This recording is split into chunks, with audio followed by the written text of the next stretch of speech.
Tensions between the United States and Canada took a dramatic turn as a major trade dispute erupted, shaking the long-standing economic relationship between the two neighbors. What started as a policy shift quickly escalated into a standoff, with both nations preparing to take hard-hitting economic measures against each other. The situation intensified when President Donald Trump made a surprise announcement. Citing concerns over border security and the increasing fentanyl crisis, he declared a sweeping 25% tariff on all Canadian imports. His argument was straightforward. Canada, he claimed, wasn't doing enough to stop illegal immigration and the flow of fentanyl into the US. As a result, drastic action was necessary. The decision sent shockwaves through industries on both sides of the border, with businesses scrambling to assess the impact and consumers bracing for rising prices. But the tariffs didn't stop there. A separate 10% duty was imposed specifically on Canadian energy exports, a move that struck at the heart of Canada's economy. The oil and gas sector, one of Canada's most critical industries, suddenly found itself facing an uphill battle as energy prices and supply chains faced potential disruption. The response from Canada was swift and forceful. Prime Minister Justin Trudeau wasted no time in striking back, announcing a countermeasure that would impose a matching 25% tariff on $30 billion worth of American goods. But this was only the beginning. Trudeau made it clear that after a 21-day review period, Canada could extend these tariffs to cover an additional $125 billion in U.S. imports if the situation didn't improve. The Canadian government was strategic in its approach, targeting American industries that would feel the pressure quickly. Popular consumer goods such as beer, wine, bourbon, fruit juices, clothing, sports equipment, and household appliances were all hit with tariffs, directly affecting businesses across multiple U.S. states. The move was calculated, not just an economic response, but a political one as well, putting pressure on American lawmakers to reconsider Trump's aggressive trade policies. As the trade war between these two allies gained momentum, industries on both sides braced for what could be one of the most disruptive economic battles in recent history. After weeks of tense negotiations, both sides finally stepped back from the brink of an all-out trade war. Instead of immediately imposing tariffs, the US and Canada agreed to hit the pause button, delaying their enforcement for 30 days. The deal came with conditions. Canada promised to tighten its border security, taking stronger action to curb the illegal flow of fentanyl into the United States. As part of this effort, the Canadian government appointed a new official, a so-called fentanyl czar, to oversee enforcement, while both countries pledged to work together on a joint task force to disrupt drug trafficking networks. The agreement may have bought time, but it didn't eliminate the looming uncertainty. Many in Canada remained skeptical, worried about the potential economic fallout if the tariffs were reinstated. Businesses and economists warned that even a temporary trade war could send shockwaves through key industries, driving up costs for consumers, disrupting supply chains, and unsettling financial markets. Given how deeply intertwined the US and Canadian economies are, any major disruption to trade between the two nations could have long-lasting effects. One industry in particular stood to lose big: the Canadian oil sector. As one of the world's top oil producers, Canada pumps out nearly 6 million barrels per day, most of which has traditionally gone straight to American refineries. But with trade tensions threatening to cut off that vital market, Canadian energy producers were forced to rethink their strategy. Instead of relying so heavily on the US, they began pivoting towards new buyers overseas. The key to this shift was the expansion of the Trans Mountain Pipeline, a major infrastructure project designed to carry oil from Alberta to Canada's Pacific coast.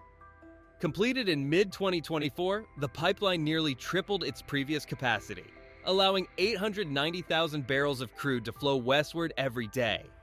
This gave Canada a much-needed alternative route to international markets, particularly in Asia, where demand for energy continues to rise.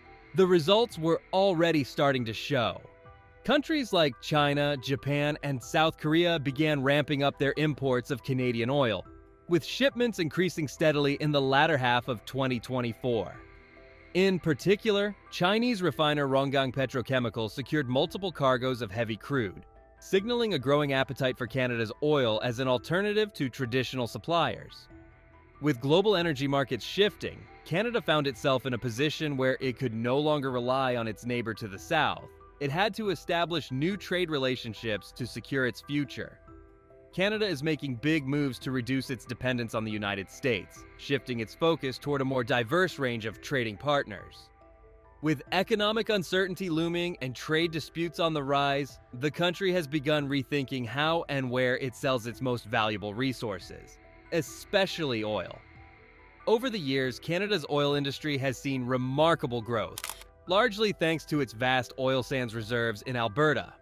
These reserves hold an estimated 180 billion barrels of oil, making Canada home to the third largest proven supply in the world.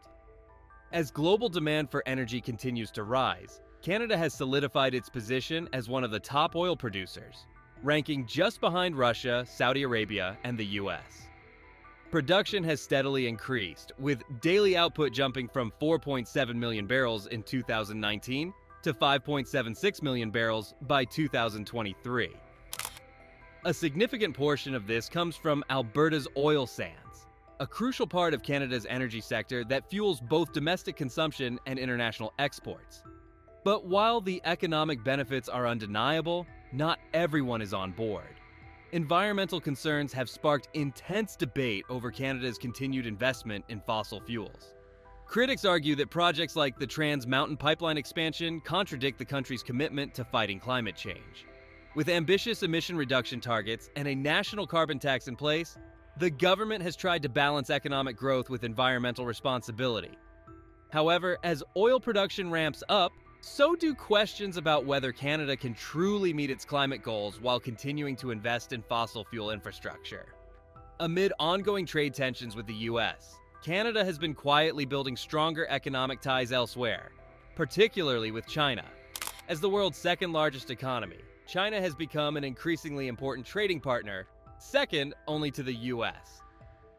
In 2022, trade between the two nations reached $25.4 billion, a sign of Canada's growing effort to expand its reach beyond North America. Agricultural exports, in particular, have played a major role in this shift. In 2023, shipments of oilseeds, including canola, to China surged by 75.2% compared to the previous year. This increase was largely driven by China's economic recovery and rising demand for high-quality food products. But canola wasn't the only Canadian export seeing a boost. Shipments of iron ore, copper, coal, and wood pulp also saw steady growth, feeding China's massive industrial sector and highlighting Canada's role as a key supplier of raw materials.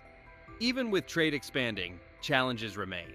While Canada has successfully increased its exports to China, the overall trade balance is still lopsided, with China exporting far more goods to Canada than it imports. Trade between Canada and China continued to surge in 2023, with imports from the Asian powerhouse reaching $100 billion, a sharp 16% jump from the previous year. While this growing economic relationship has provided Canadian businesses with new opportunities, it has also sparked concerns about long-term trade imbalances. With China exporting far more to Canada than it buys in return, some economists have questioned whether this trade pattern is sustainable in the long run. To navigate these challenges, Canada has been working to diversify its export markets, aiming to reduce its reliance on any single trading partner. This shift has become even more crucial in the wake of heightened trade tensions with the United States. As economic uncertainty grows, Canada finds itself caught between its two largest trade partners, balancing its long-standing ties with the US while strengthening connections with China and other global markets. One of the most immediate concerns following the US tariff announcement is the impact on everyday Canadians. With a 25% duty placed on a wide range of American imports, prices for common household goods, everything from clothing to appliances, are expected to rise. Canadian consumers, already facing inflationary pressures, could soon find themselves paying significantly more for necessities. The energy sector isn't immune to these shifts either. While the tariffs on Canadian energy exports may seem smaller in comparison, even a 10% hike could have ripple effects. Higher fuel costs could squeeze household budgets, drive up transportation expenses, and make everyday goods even pricier. The auto industry, one of Canada's economic powerhouses, is also bracing for potential disruptions. Car manufacturing in Ontario and Quebec is deeply intertwined with U.S. supply chains, relying on a steady flow of American parts and materials. New trade barriers could slow production, increase costs, and even put Canadian jobs at risk if manufacturers are forced to cut back. Given that the U.S. remains the biggest buyer of Canadian vehicles, any turbulence in this sector could have long-term consequences for the country's industrial backbone. Meanwhile, Prime Minister Justin Trudeau finds himself under mounting political pressure. As a leader who has built his reputation on fostering strong international alliances, the sudden escalation in trade tensions has put him in a difficult position. His decision to negotiate a temporary tariff delay with the U.S. was seen by some as a strategic move to prevent economic fallout, but not everyone agrees. Critics argue that Canada should take a firmer stance against American trade pressure rather than seeking temporary compromises. At the same time, a growing number of Canadians are beginning to question whether their country should continue to rely so heavily on the USA for trade. As economic uncertainties mount, voices calling for a re-evaluation of Canada's global trade strategy are growing louder. As tensions between the US and Canada continue to rise, some political voices are calling for a shift in strategy, one that moves away from heavy reliance on American trade and toward a more balanced approach with other global partners. China, in particular, has emerged as a key player in this conversation, presenting both opportunities and challenges for Canada's economic future. For years, trade between Canada and China has been expanding, offering Canadian businesses access to a massive market beyond North America. This shift has allowed Canada to diversify its economic interests, reducing the risks that come with depending too heavily on a single partner. However, this growing relationship has also placed Canada in the middle of an increasingly tense global rivalry. With US-China relations becoming more strained, Washington has been keeping a close watch on Canada's deepening ties with Beijing. The concern from the US isn't just about trade, it's about influence. As China's global footprint grows, American policymakers view stronger economic connections between Canada and China as a potential challenge to their own dominance in the region. Remarks from the Trump administration suggesting that Canada is drifting too far from US strategic interests have been widely interpreted as pressure to keep the country firmly aligned with Washington's economic and geopolitical goals. Meanwhile, China has been eager to strengthen its foothold in Canada, investing heavily in key industries like real estate, mining, and technology. It has also become a major buyer of Canadian oil and agricultural products, cementing its role as one of Canada's most important trading partners. While these investments have boosted economic ties, they have also sparked debates within Canada about the risks of becoming too economically intertwined with China, especially given the complex political landscape. To avoid overdependence on either the US or China, Canada has been looking to expand its trade footprint elsewhere. The shift in global energy demand, particularly in Asia, has opened up new possibilities for Canada's oil and gas industry. With the completion of the Trans Mountain Pipeline expansion in mid-2024, Canada now has a direct route to ship its oil to markets beyond North America, particularly China and other Asian countries. This project has been a cornerstone of Canada's efforts to diversify its export strategy, ensuring that its energy sector isn't solely reliant on the American market. But this strategy is not without its contradictions. Even as Canada seeks to grow its oil exports, it has also made ambitious commitments to fight climate change. The government has implemented a nationwide carbon tax and set aggressive targets for reducing greenhouse gas emissions. Yet, expanding oil infrastructure and increasing fossil fuel exports to Asia have drawn sharp criticism from environmental groups, who argue that these moves undermine Canada's climate goals. This ongoing debate has put the government in a difficult position, caught between economic priorities and environmental responsibility. Amid these shifting trade dynamics, Canada remains locked in a high-stakes dispute with the US over tariffs.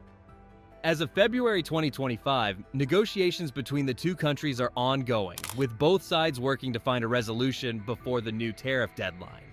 The US has made it clear that it is willing to take further action if Canada does not meet its demands on border security and drug trafficking. At the same time, Canadian officials are working to minimize the economic fallout and prevent an escalation of tensions.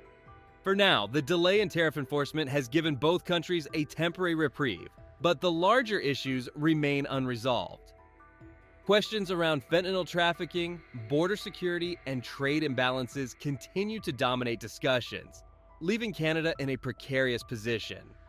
Balancing its deep-rooted economic ties with the US while seeking new opportunities with China and other global partners will require careful diplomacy.